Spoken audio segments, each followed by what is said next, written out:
Good morning. It's a really nice morning, and so it's really nice that you're all in here. But it's a little chilly out. I'm Adam Falk. I'm the president of the college. I'm sure I've seen you at other events. Actually, I can't see you right now. You're a kind of backlit blur. And this is Sarah Bolton, who I'm sure you've also seen, the dean of the college. We're both, in other lives, physicists, but I promise we're not going to talk about physics this morning. Unless there's questions on that questions, because it's a really interesting Nobel Prize. What we will do is each talk a little bit about the college, and then there's going to be plenty of time at the end for questions, any kind of questions that you might have, and very, very informal. There's another thing that Sarah and I have in common, which is that we each have a sophomore in college. So we kind of know what you're going through. Mine is an hour and a half away. Sarah's is hours and hours and hours and hours away. Neither of us hear from them very much. In fact, my daughter announced when she went back to college that she didn't want to have a cell phone anymore, which sounded very mature until I realized I can't get in touch with her anymore. But it was actually a really healthy thing. I mean, I think it was a sign of kind of taking ownership of that experience for herself. And that's something that your daughters and sons are increasingly doing, I hope, is taking ownership of this whole experience for themselves. And that really is something that we want them to do, that we work with them here to try to get them to help them do. And I think that it's part of that journey from becoming the kind of overgrown children that they are when they arrive here to the real adults that they're going to be when they leave. So I thought I would talk a little bit about the academic experience here, and Sarah will talk a little bit about the complementary experiences, although one of the themes here is that they're not so sharply divided. I mean, one of the wonderful reasons to come to a liberal arts college is that those spheres intersect with each other all the time. One thing we've been doing in the last year, and we're continuing it this year, in fact, we had one of these events at Sloan House just last week, is a series of conversations with students and faculty, but mostly students, about the liberal arts. And they kind of came out of a sense that we started to have that perhaps, we think we know what a liberal arts college is, but perhaps some of our students, have different ideas about why they came here, or what this is all about, or what their expectations ought to be. And in our best tradition, we thought the best way to kind of engage that was to have a whole lot of conversations in a whole lot of venues. And one of those is I've been hosting dinners, a sequence of about a half a dozen of them over at Sloan House, and boy, am I learning stuff. When you ask a question of the students as simple as, well, why'd you come here? And what did you expect? And what does a liberal arts education mean to you? You get a whole lot of answers, and you get very interesting answers. There's no shortage of really interesting reflecting on their experience that students do, but they don't always say what you expect them to say. So we've been talking in these conversations about a number of things. One of them is this intersection of the breadth of your education and the depth of it, and that I think at all sorts of institutions there's some breadth and there's some depth. I think what characterizes the experience your students are having, and I'm going to suppose that I should take a poll, but for how many of you is your daughter or son in the first 2 years here? Yeah, so I was going to guess that was the overwhelming majority. They're still in that phase where we are encouraging them to have breadth. And that breadth really means to explore areas, ways of kind of understanding the world that they had never even heard of before they came here. And you go to high school, and there's science and math and history and English and foreign language, and those are kind of the categories. And there's all sorts of things that you don't study in high school or they're kind of an elective over here, but everything from anthropology to classics to sociology to art history. And what those contain are not just different bodies of knowledge, but different ways of engaging the world, different ways of asking questions, different ways of answering those questions, different classroom environments. And so the breadth really isn't about being able to be functional in a cocktail party conversation about a wide variety of topics. That's fun too, but it's really about learning to use your mind in all sorts of different ways, right? And that's a fundamental part of the education the students get, no matter which classes and which departments they pick.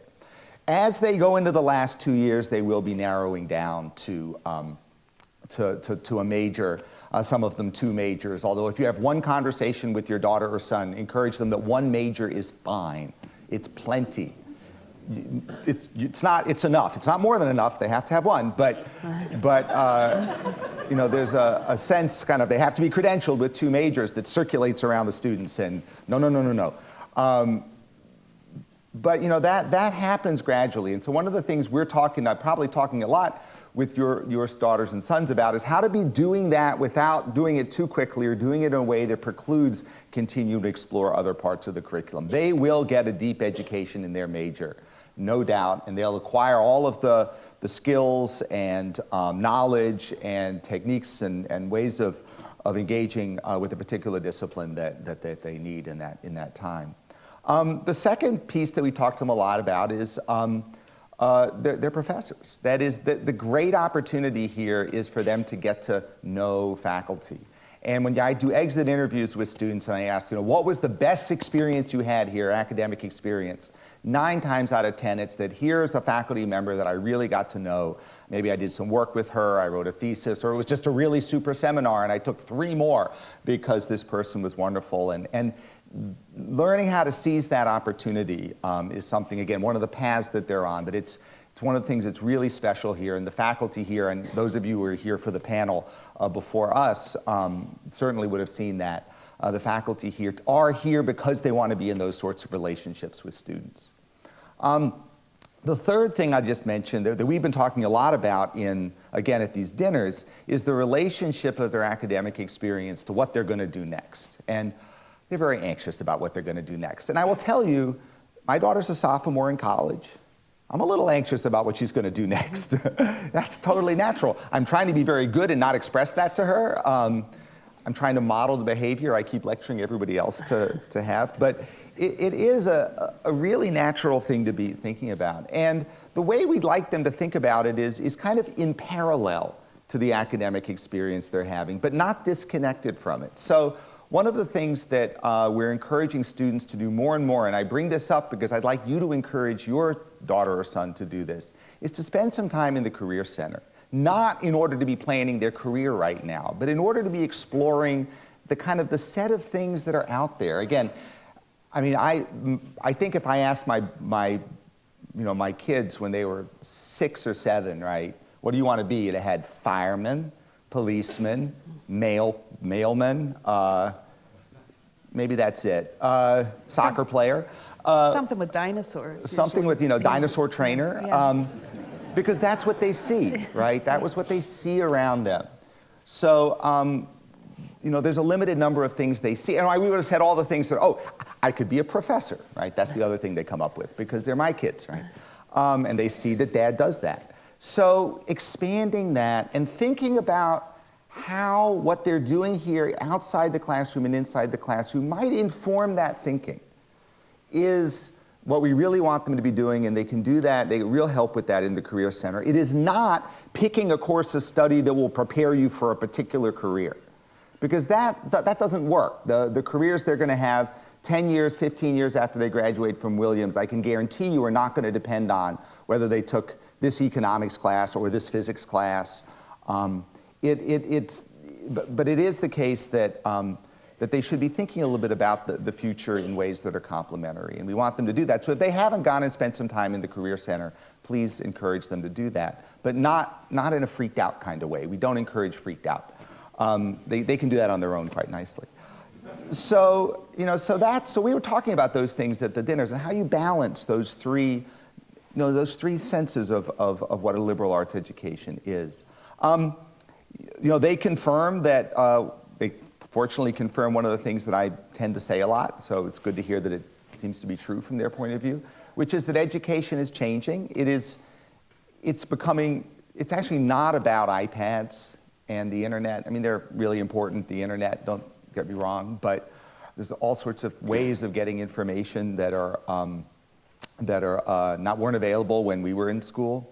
But the education is still personal, right? And they confirm that the most important thing for them is to be with each other and be with faculty. But in fact, that's more so. It is more collaborative. than it ever has been. It's more experiential. It's more tied to life outside the classroom and experiences that they have in other places than it has been. And it is more interdisciplinary, which is not to say that the disciplines aren't important. I'm a great believer that physics is an important discipline. But if you look at our physics department, there's people who work on biology in it, and that certainly wasn't true when I was a student. And if you look around the social sciences, you find the growth of students interested in the interdisciplinary programs like Africana studies or leadership studies. So it really is becoming more interdisciplinary in the sense that the boundaries are not as strong as they used to be, and they confirm they're really interested in that. The other way that they learn, the way that we kind of support that learning that I think is really important is in the buildings. We have a new library, and for those of you, I'm sure you've all been in it. If you remember, 6 months ago there was another library where there's now this field of grass.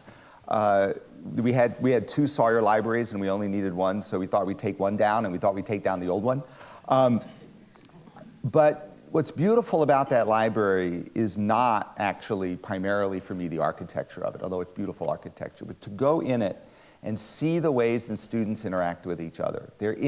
That library is full of spaces for group work, little rooms, nooks, big tables, and the students have, from the moment we opened it, took it over and use it in the ways that we all hope that they would, to be together doing things that are serious and hard, and really, so serious and hard that you need to do them collaboratively with the faculty and with each other. It is a wonderful thing to go in.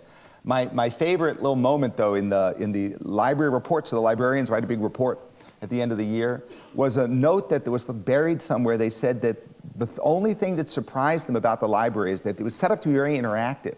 So they thought it would be loud. And they said, much to their surprise, it's quiet. In fact, it's so quiet that the students have been shushing the librarians. Said we had to learn to lower our voices, which is just awesome. And then the Environmental Center that's next to it, the Class of 1966 Environmental Center, which just opened. Again, we're aspiring for that building to satisfy the Living Building Challenge, which is zero net energy use, zero net water use. We learned a lot building that building. When we start the clock, which we will in a few weeks, we're going to have to learn how to live in a building in a really sustainable way. And that's an extraordinary, again, educational opportunity. So if you ask, why did we build a living building on this campus? It actually wasn't a stunt just to show that we could. It was because the educational opportunities, the educational potential of that building is extraordinary, and there's in a way that we can't teach in any other way. And I think that's the other thing to keep in mind. Everything we do here, we do because of the educational possibilities that it opens up. So that's a little bit on what your daughters and sons are going through here. And with that, I'm going to turn to Sarah to talk a little bit about the complementary part of their experience. Absolutely. Thanks so much. It's great to see all of you this morning. I'm going to take a slightly more specific poll than Adam. How many of you are the families of first-year students? Right. So I have a couple of just local things to say to you. So Adam did a great job talking about the college in general. But this is a particular season here in Williamstown. It's actually a beautiful season. As you can see, the trees are changing. We had a frost this morning, which was kind of surreally picturesque, I thought, but also a harbinger of things to come. And this is a really important moment, especially for first-year students in their first fall. So some of your students, if they've graced you with their time, which I know they can be a little bit, I don't know, conservative about, a little stingy perhaps in the time that they spend with you. They've probably told you that they're in the middle of midterms, or they've just taken some midterms, or they're finding things hard, or they have gone from that moment when that great exploration of these ideas has suddenly turned into the production of work in a way that's both stressful and real, writing papers, taking exams. And that can be a challenging moment for a lot of students. In fact, it definitely is a challenging moment for every student. So these are things that you've probably heard us say from the stage a little bit before everybody got started in the beginning of that day you dropped off your young people. But I just wanted to remind you one more time that, if you're hearing from your first-year student that, or from your sophomore, junior, senior, that they're losing confidence, or that they're worried that they're not good enough, or that the things they thought they could do or hope to do don't feel real or possible to them anymore, this is a great moment to remind them that that's normal, that everybody's feeling that, and that there are a lot of people here who would love to talk with them and help them keep going with their dreams, with the things that they're excited about, and with their classes. So definitely primary among those are their professors. This is the season when the professors call my office and say, I would love to be talking more to these students who are struggling a little bit, and they're trying to reach out, really encourage your young people. I remember so well my first physics class in college, my first midterm of my first fall, which didn't go super well. Students never believe this because I'm a physics professor, but it did not go super well. It went really badly, and my inclination was to do everything I could to avoid that professor because I was so embarrassed. And I didn't go for weeks, And finally, somehow, I don't remember, they actually got me in the door, and that was super helpful. And then I got to end up doing this, right, for my career. That first bump is not a defining moment in terms of what your students can and can't do. It is an important moment for them in figuring out how they'll handle those bumps. So if anything you can do to encourage them to drop by office hours, to answer that email from a professor, to visit the writing workshop or the Math Science Resource Center or the dean's office, now is an awesome time to help them reconnect to those resources, because those possibilities are really all there for them. And when we ask seniors what they would tell their first-year self, this is what they always say: oh, I wish I knew that it was going to be okay. The more ways that students hear that, the better. So I'll say that that's one seasonal thing.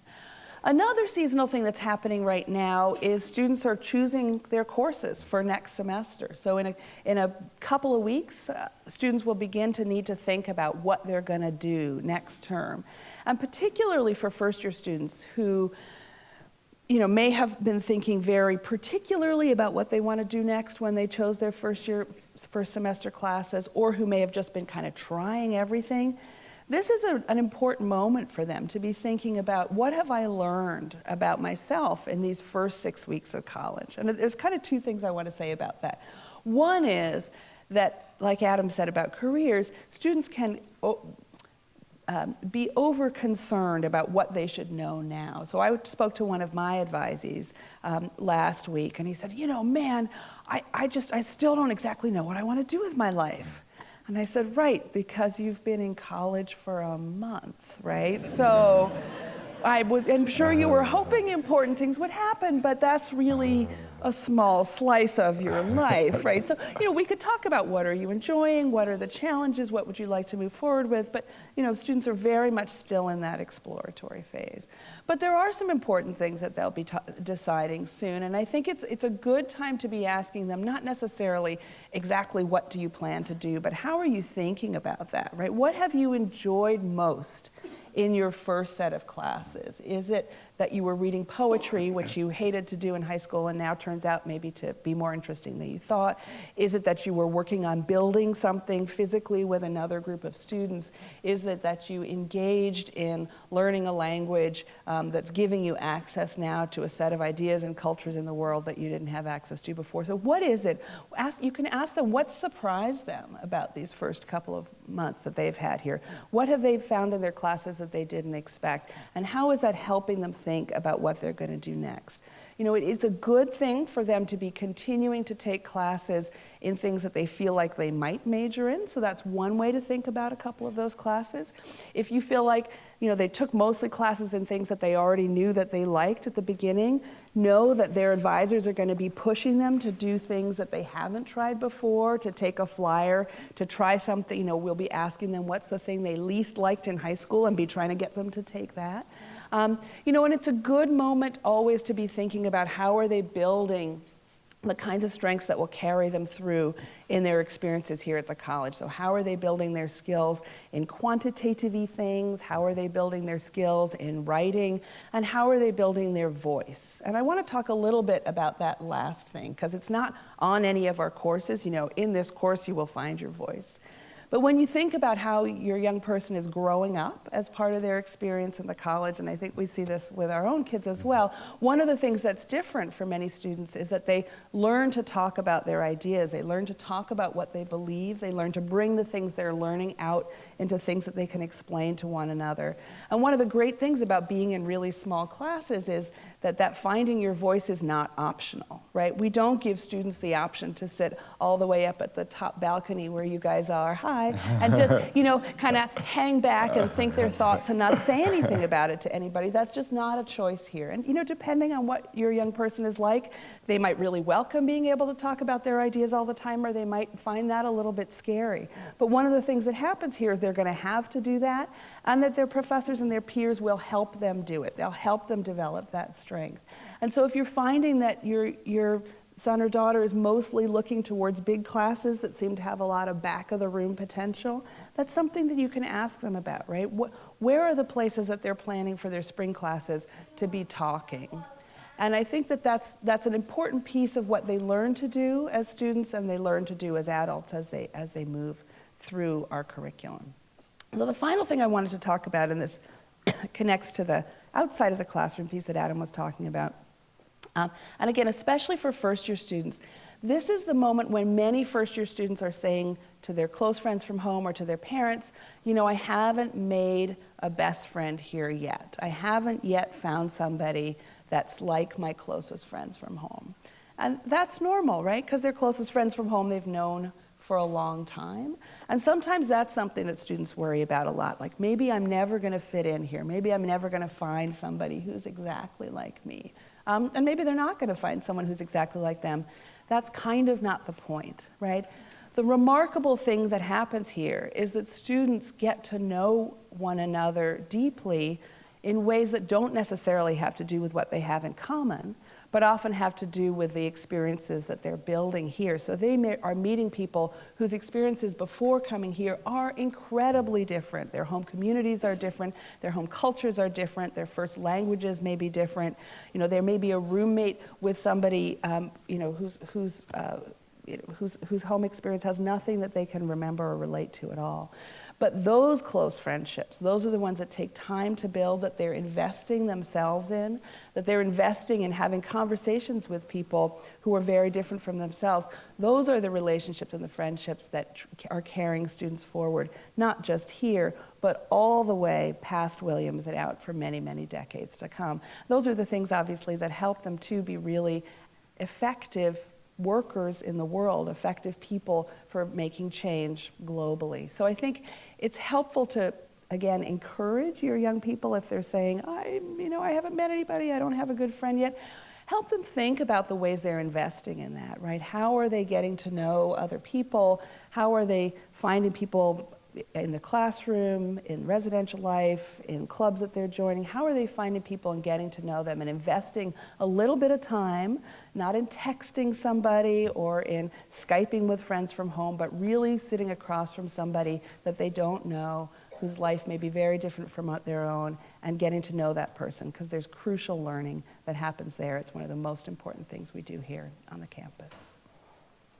So with that, we have a good amount of time for questions, so we're just going to throw it open. So if I'll try to peer into the haze, and then I'll try to remember to repeat the question so that everybody can hear it.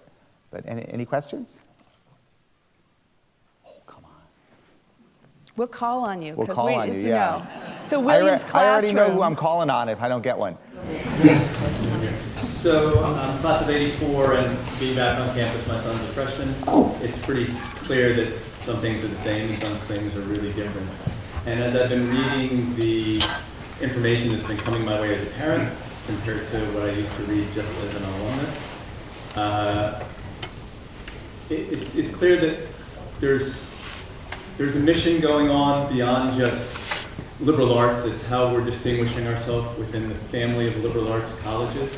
And I was wondering if you could share explicitly how it is that Williams is thinking of positioning itself within the body of a small liberal arts college. Sure. So the question is really, it's a very interesting one. It's, how do we think of ourselves in relationship to the other liberal arts colleges, and what are we trying to do that might distinguish us in that way? So So I think along with the liberal arts colleges, all of them, we share some very fundamental values about what an education is. That it's delivered best in or at least the one we deliver is in an intimate, small context where people really know each other. And very importantly, we have faculty whose primary interest is in engaging with students, teaching them and engaging them also outside the classroom. That's beyond the kind of delivery of content. That is the added value of the liberal arts college. And then, of course, all of the things that happen outside the classroom in the residential context and in the community that are integrated with what goes on inside the classroom, that it's a single integrated experience delivered in a deeply personal way.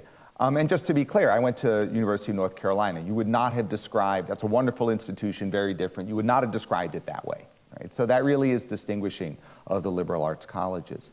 I think that, and each of them has ways in which they're different from the others. I think that at Williams, it's not so much that we have a particular field that we think we're better at or a particular area we've devoted a particular set of resources to, like Middlebury and language study. I think that what distinguishes us, or we try to distinguish us, is the deep investment that we make in the fundamentals of what it is to be a liberal arts college. So for example, the student-faculty ratio at Williams is 10% better than at our nearest competitor school. And that is not so it can go in the USA, in the US News and World Report, which I detest. It is because that provides ever more of the thing that we think is so distinctive here, the opportunity for students to engage directly with faculty. It's what makes tutorials possible. It's what makes the, if you go to the science quad over the summer, you'll see 200 of our students working with faculty in the laboratories and at the chalkboards over the summer. That kind of intensity of that experience is I think, distinguishing of Williams, not in the sense that no one else does it, but that we are so fully invested in that. And then, of course, as an alum, you know that the other thing that makes us different, not from all of them, but particularly is the relative remoteness of the location, which requires that the students who come here be deeply committed to the community. And that has all sorts of wonderful possibilities and also challenges. But I think when we think about what it is we can do, particularly at Williams, seizing that opportunity in the program that we build is another thing that I think distinguishes us somewhat, which is not to say there aren't other liberal arts colleges that are pretty remote. Mm-hmm. Yeah. You talked about talking to the students about what it means to be in a liberal arts college, and also that there are an increasing number of majors that are interdisciplinary, and that they're discovering on their own that that's how you need to work in the world. But you're organized by divisions and departments. Mm-hmm. So how do you talk to them about being transdisciplinary, multidisciplinary, interdisciplinary? So the question is, given the growth of kind of interdisciplinary work, how do we reconcile that with the fact that we're still organized by departments in kind of very traditional ways? That's an excellent question. And I think the first thing I would say is that we have to organize ourselves somehow, and so the departments are very persistent as ways to do that. I think that we work in a couple of ways to transcend what might be otherwise the narrow confines of departmental organization.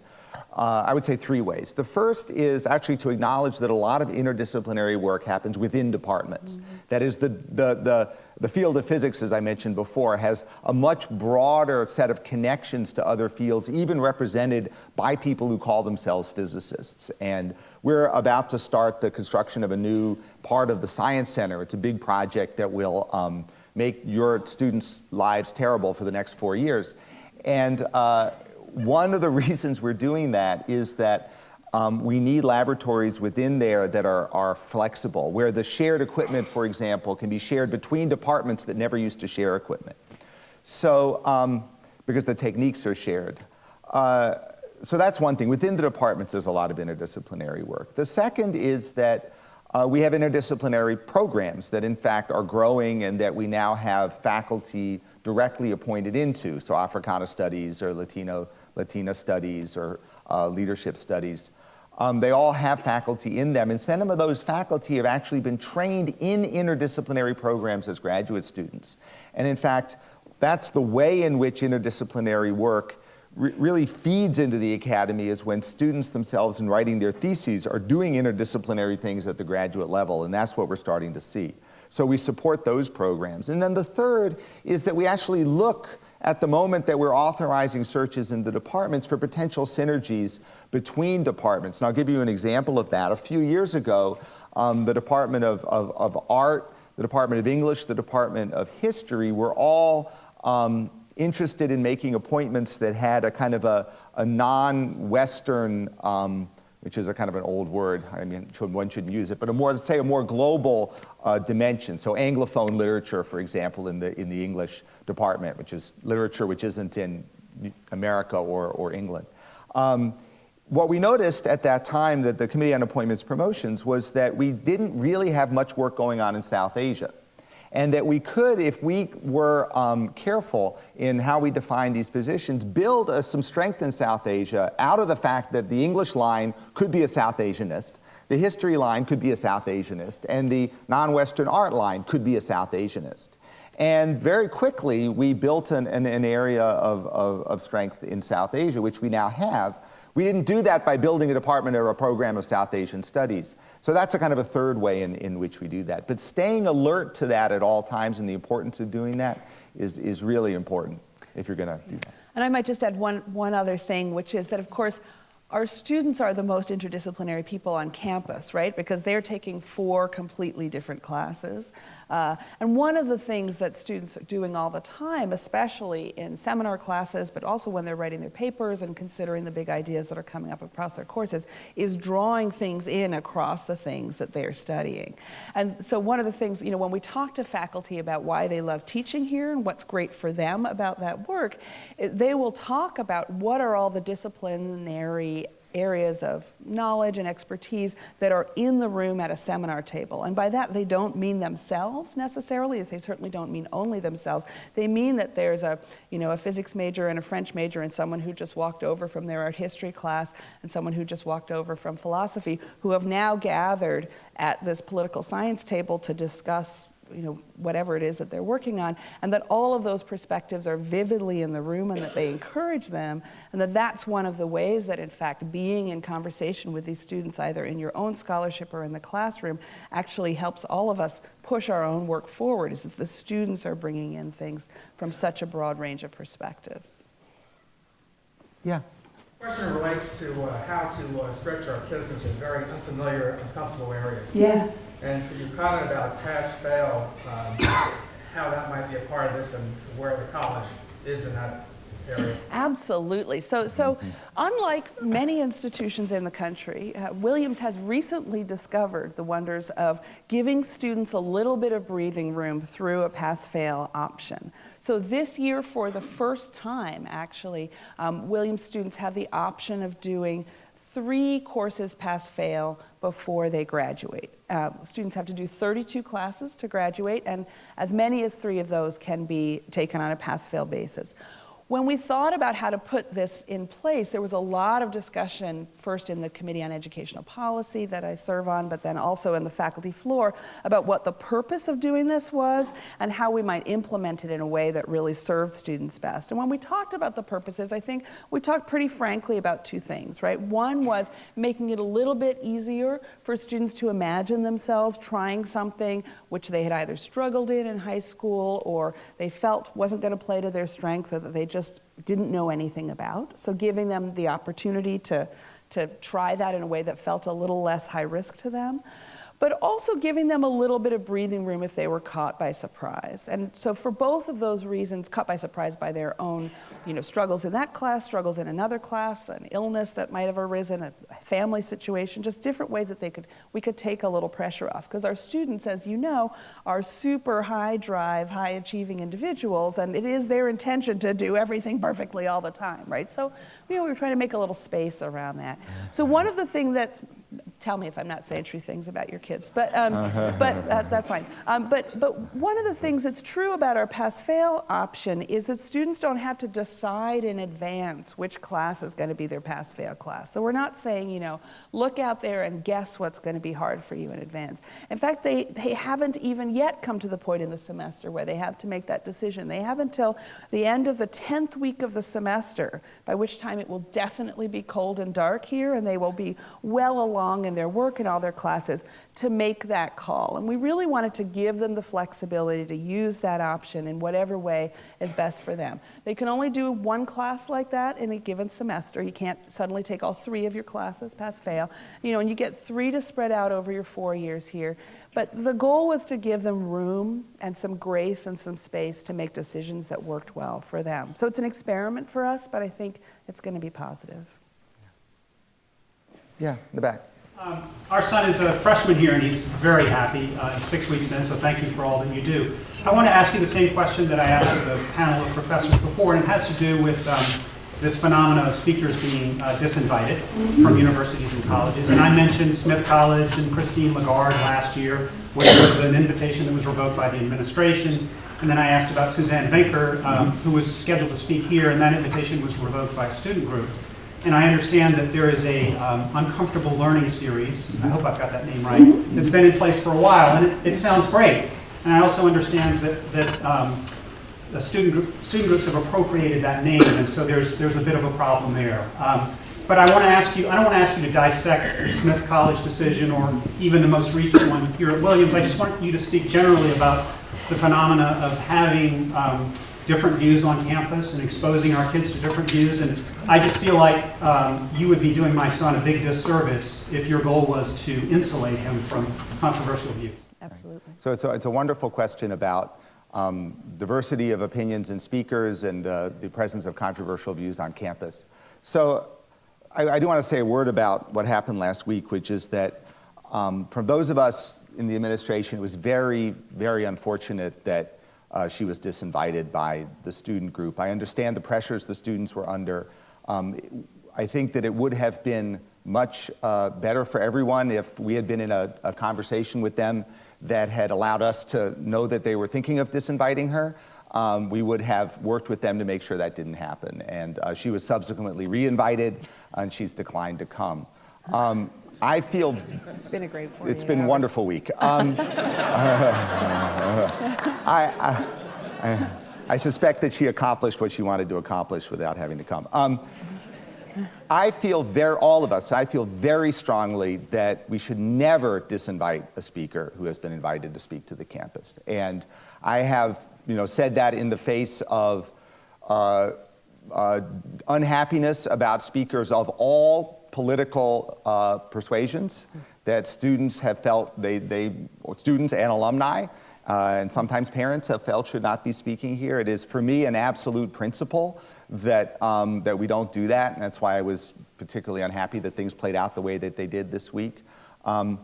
I think that we do have to be a place where there's a wide diversity of opinions, and we have to be beyond that a place where not only a diversity of people can come and speak, but we learn to listen to each other. And I think, to be perfectly honest, the thing that I found the most difficult about what happened was the way that some students, particularly on social media, were very aggressive in their the kinds of things that they said about each other, which is really, we work very hard to create or to foster a community here in which people can disagree respectfully, and that is not modeled for students by the political political things that they read, certainly by our politicians.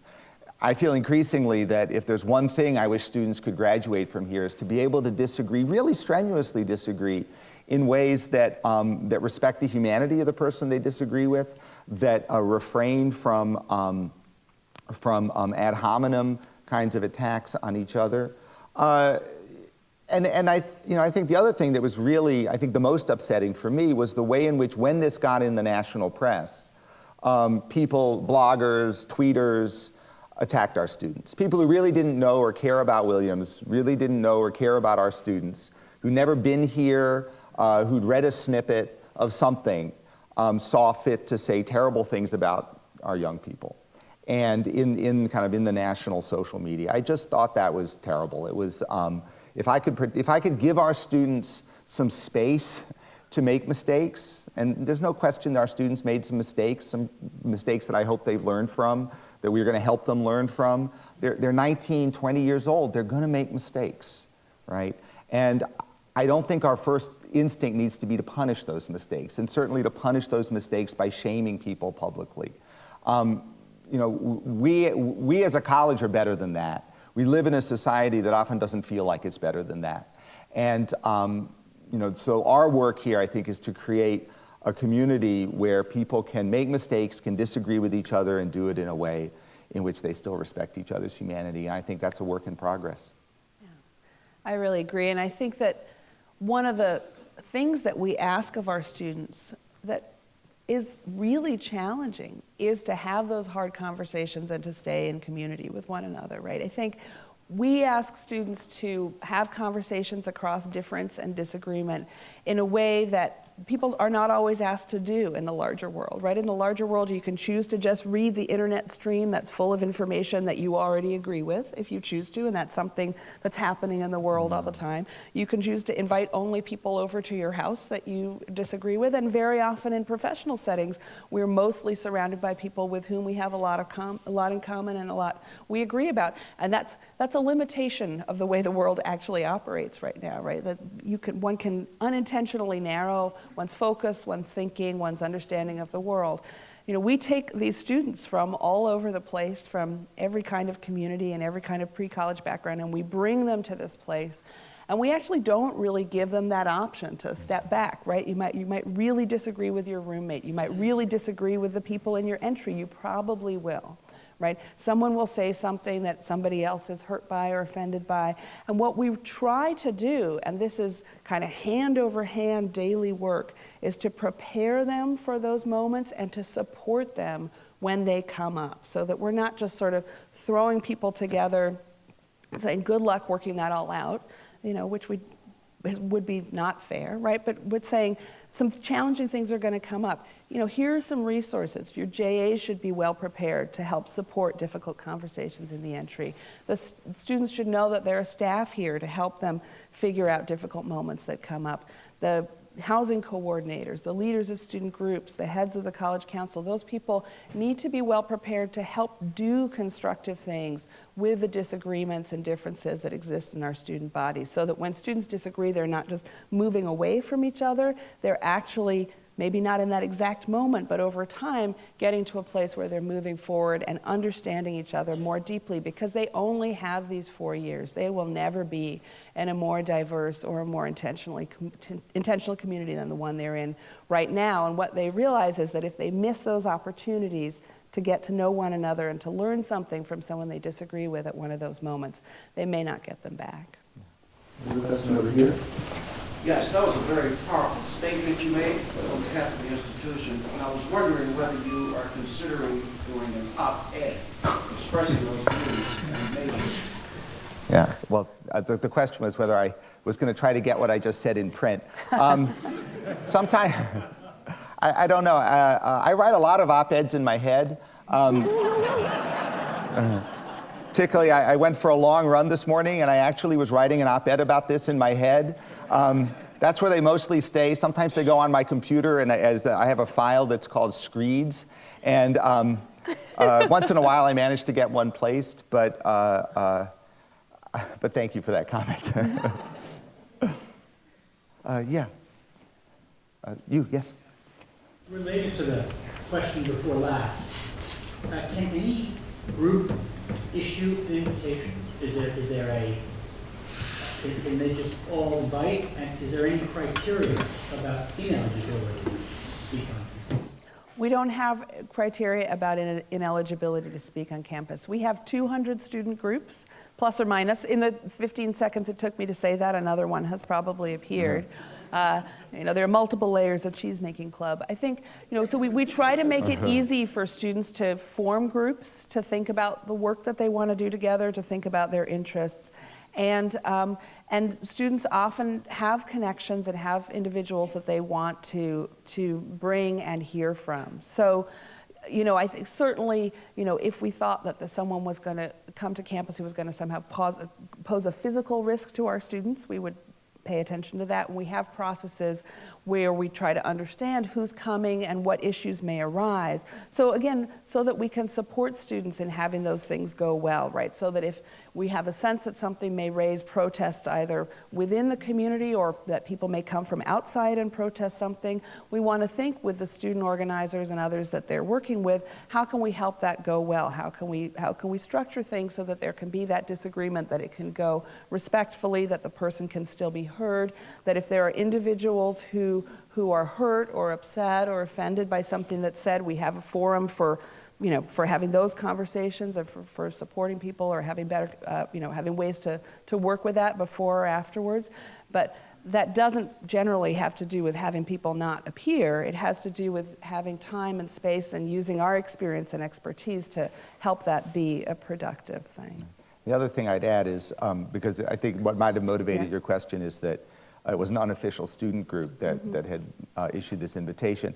You know, it may be not surprising that often students view the administration as, you know, people who should be not given the opportunity to say no, rather than adults who want to help them accomplish the things they want to accomplish. So I think this is an example where I think if these students had been in more conversation with us, rather than us looking for an opportunity to say no, we actually would have been able to support them through this and not have the outcome where they felt kind of, I think, out there on their own and with no choice but to cancel the speaker.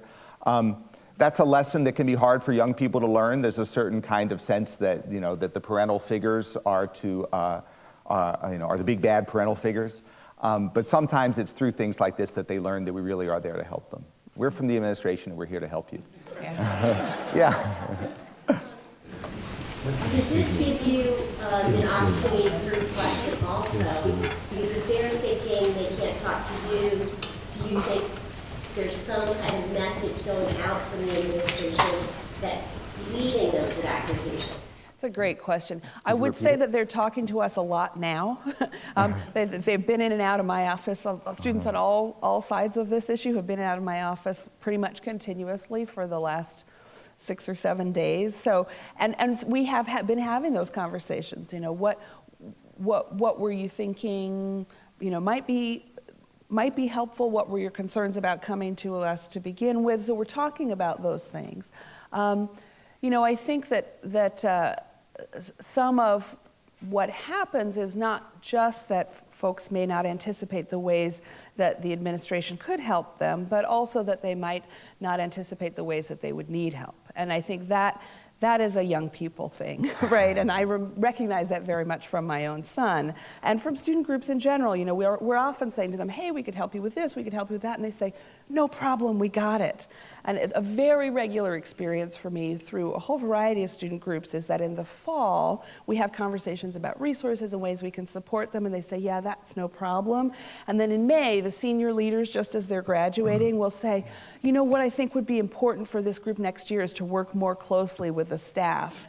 And I think that would really be valuable because we had a kind of a bumpy year. So you're absolutely right that there's always an opportunity, and this is a great example of an opportunity for us to learn and think about how we could be you know, more fruitfully available and more visibly available to all students and their groups. But I also think that like many of these things, some of that realization has to do with them trying it themselves, being surprised by how complicated or unexpected some of the things that can happen are, and then kind of figuring out what's helpful to them going forward. So we're doing both things. Quick follow-up.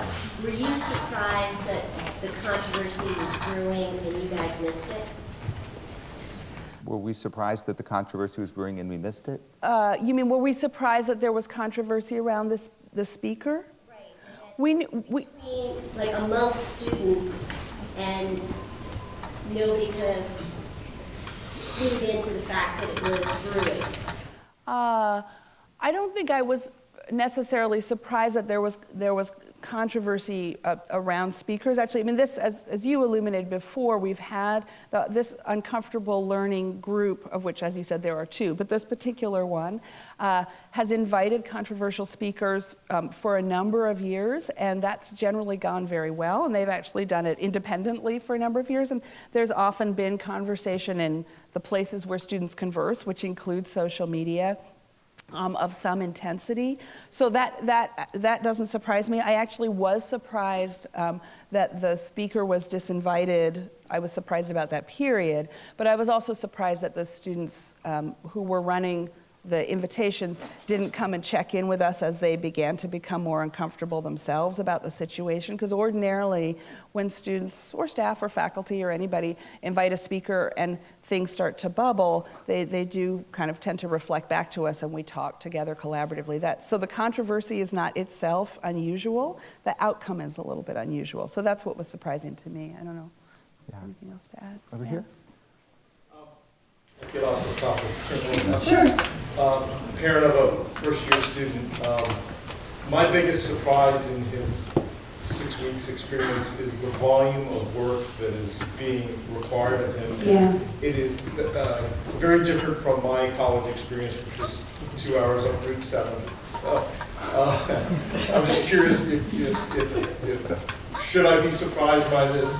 Will it change? Yeah, absolutely. So the question was about the volume of work. Is will the volume of work change over time? Many students are surprised, and many parents are surprised by how much work their students have, and the ways that that's different from their high school experience. And I think the other thing you reflected on was the ways that it seems different from your own college experience. And I do think that there's something real happening there. I think that our faculty are very interested in the students engaging deeply in their subjects. There's more different kinds of things that one can do than was the case when I was a college student, right? So we didn't, write a blog and a paper, or we weren't constantly connected to a variety of kinds of online learning opportunities in addition to the classroom opportunities. So there is a fair intensity to the work. I think also, though, that the faculty are very present to support the students in that work and to kind of talk about how they get their way through it. So there are peaks and valleys, and sometimes, unfortunately, this intensity for a student in all 4 of their classes kind of lines up all at the same time, and that can seem like a really challenging moment. If that's happening for a student, it's good for them to talk to their professors about it, because often people can spread it out a little bit.